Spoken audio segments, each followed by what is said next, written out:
Hi, magandang araw po sa inyong lahat for our first reading for today. Tingnan naman po natin kung ano po ang makikita natin habang tulog pa po ang iba sa inyo. Ako po ay magtitingin na kung ano po ang makikita natin sa first reading of the day, no? I hope na makaresonate po kayo and I hope na napanood niyo na po yung kahapon, no? The second reading of the day bago po kayo tumalon dito sa ating first reading of the day. As promised, nilabas ko na po ulit yung wishing incense natin. Kaka-pray ko lang po ulit sa video na yon. Kaka-incense ko lang po ulit sa video na yon para pag nilabas ko po yun ulit ay dinggin ang inyong mga saloobin, ano? At maisip kayo ng person nyo kahit pa paano po ay maiyak sila at hindi kayo mawala sa isipan nila, no? Ayan. I hope na napanood nyo na rin po yung kahapon, no? Yung second reading of the day. Hindi pa po yata napapanood ng karamihan sa inyo. Napag-iwanan po yung second reading kagahapon. Okay, so ito na po. 1, 2, 3, 4, 5, 6, 7, 8, 9, and 10.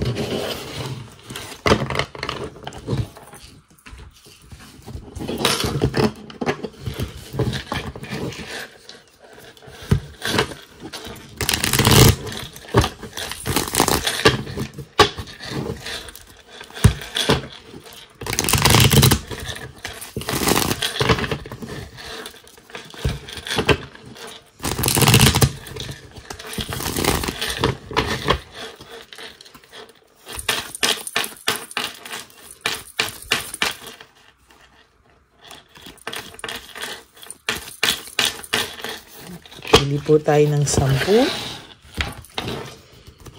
1, 2, 3, 4, 5, 6, 7, 8, 9, and 10.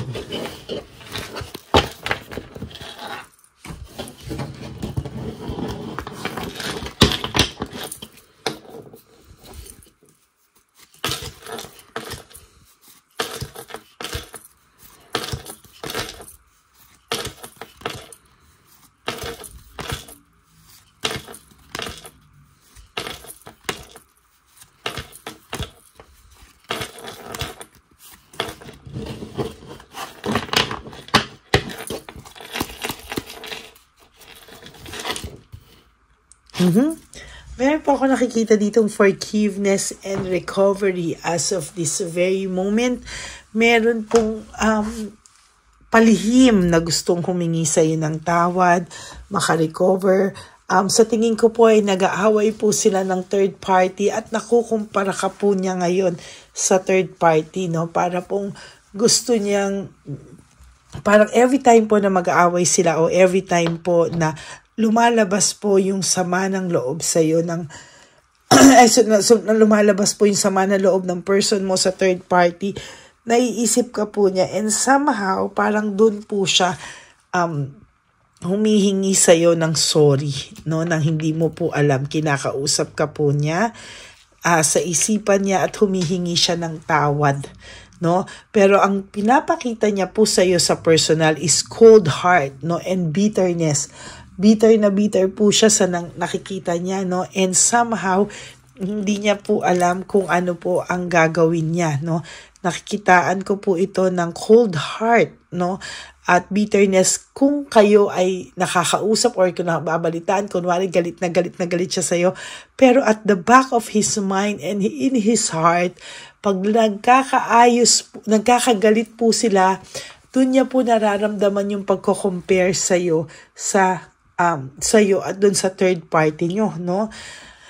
Ay, palihim po siyang humihingi ng tawad sa'yo dahil nakukumpara ka po niya sa third party. Alam niya po na medyo malala po yung nagawa niya sa'yo this time. Alam mo po, ang person nyo ngayon is walang motivation, lack of passion, uninspired. hindi ko po alam kung ano po yung tumatakbo sa hindi niya po alam kung ano yung tumatakbo sa isipan niya. Bakit po wala siyang motivation? Bakit lack of passion siya rito? Very uninspired po siya sa mga nangyayari o ginagawa o nangyayari sa kanila sa ngayon.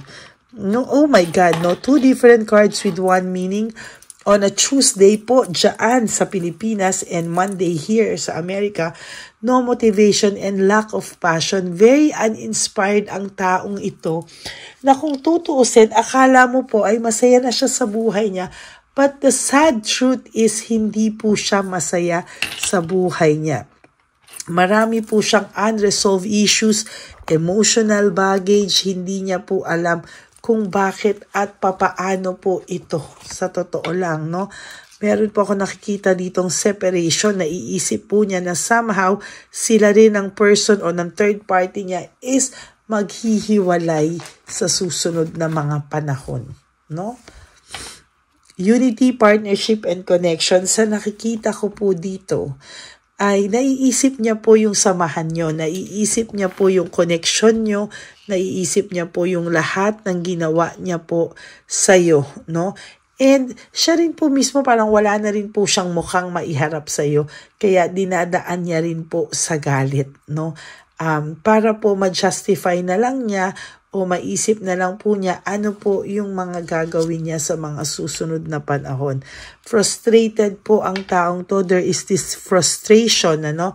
Na-frustrate po siya sa dami po ng kanyang kasalanan, no, sa'yo, no, sa sitwasyon. Napakadami niya pong kasalanan, na-frustrate po siya, and hindi niya po alam kung paano daw po siya makakabawi sa'yo o sa sarili niya, sa lahat po ng dinanas niya. Hindi niya po alam. Saglit, papasukan natin to ng oracle, no? Kung ano po ang makikita natin sa lover oracle na to, no? Talagang gusto ko pong malaman, no, kung ano po ang pwede nating makita sa lover oracle po na ito. Pasukan po natin ang lover oracle. Ayan, ang sabi po dito, I lost myself for a little while. Nawala daw po siya sa sarili niya. Parang hindi na daw po siya ito, no? Hindi niya po alam, pero ano daw ang nangyari sa kanya. Nahirapan din naman daw po siyang i-let go ka, no? You don't know how hard it was to let you go, no? Natatakot din po siyang kontakin ka, no? Natatakot po siyang sabihin sa iyo lahat ng totoo sa isipan niya. Gusto niya po na pag nag-usap kayo, panay galit na lang yung lumabas, na isisihin ka ng sisihin para maitago niya po, no, ma-justify niya po yung ginawa niya sa iyo. But the truth is, sana wini-wish niya po na sana trinit ka daw niya ng better, no? Sana po ay inayos daw niya yung pagtrato niya po sa iyo, no? Ang dami niya daw pong ginawang quick decision sa buhay niya, na as a matter of fact, hindi niya po alam kung paano niya po babawiin lahat yan. Hindi na po siya makapag-isip ngayon kung paano, pero ayan, no, talagang dala-dala niya po yan sa puso niya, no? Pinapalabas niya lang po na mas okay na siya nang wala ka. Self-confidence, yan na lang po ang meron siya, no? Yan na lang po ang pwede niyang itago, o yan na lang po yung pwede niyang gawin sa sarili niya para mapagtakpan po kung ano po talaga yung nangyayari o nararamdaman niya, no? Gusto niya pong mapagtakpan yun at hindi mahalata, no? Hindi po siya makapag-adapt sa pagbabago, no? Nahihirapan din po siyang mag-balanse ng mga bagay-bagay, no? Emotionally, your person is still immature, no? Marami pa rin siyang insecurity and disappointment, lalo na po ngayon. Napakadami niya pong disappointment sa buhay niya at hindi niya po alam paano yan matatago, no? Dahil po sa pag-iwan niya sa iyo, leaving home, making decision, nagkaroon po siya ng pakiramdam na parang hindi niya po alam kung tama daw ba ang naging desisyon niya o mali, no? Ayan po siya, nagkaroon siya ng confusion, no? Confused na confused po ang taong to. Ang dami pong chaos na dumarating sa kanya at brutality, no? Napaka-brutal daw ng mga nangyayari sa kanya. Gusto man po niyang gumive up, no? Pero wala daw siyang choice.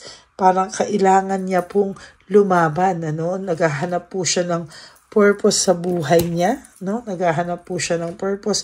Hindi niya po alam kung hanggang kailan po ang pagre-rebuilding ito sa iyo, no? Nagre-rebelde na lang po ang taong to dahil po wala na po siyang magawa dahil ikaw po ay kanya nang iniwan, no? Leaving behind, walking away, kaya hindi niya po ikaw masisisi kung ikaw po ay galit sa kanya.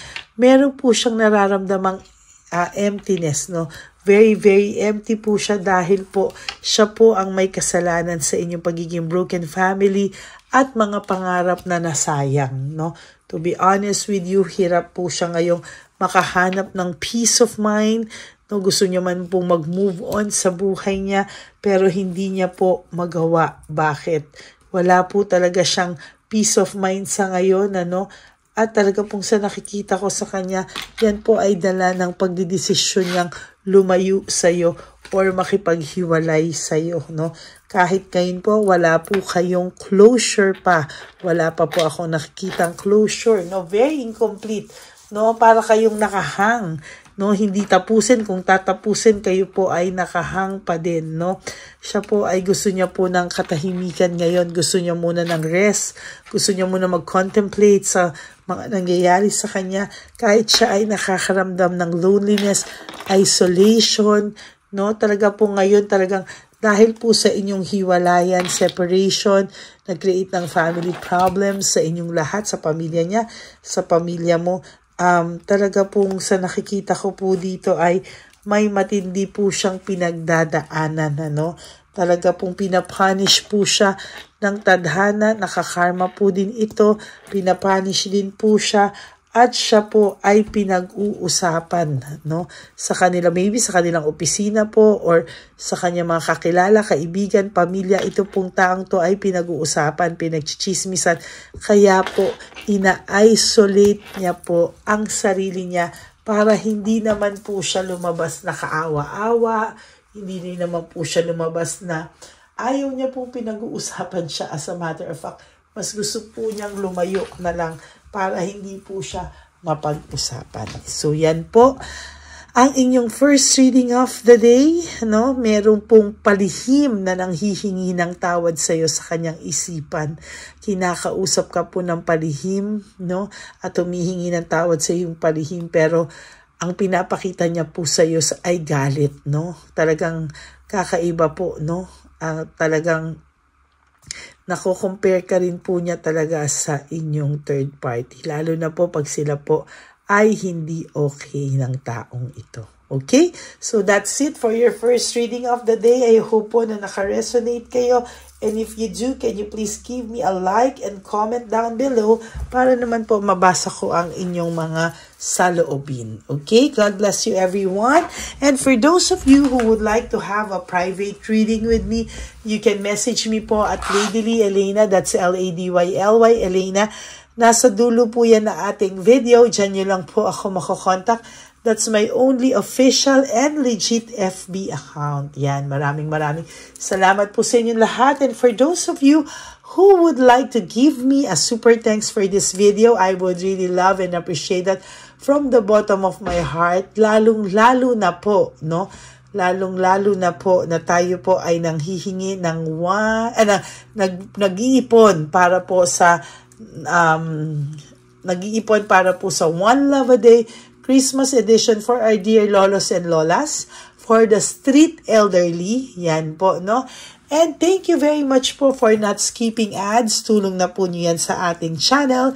Malaking bagay po na hindi kayo nag-i-skip ng ads para po tulong na po natin yan sa ating channel. Okay? And sa aking mga ever loyal and faithful and solid Lady Elena friends, family, and subscribers, I love you all from the bottom of my heart. Mahal na mahal ko po kayong lahat. Maraming salamat po. And thank you and God bless you all.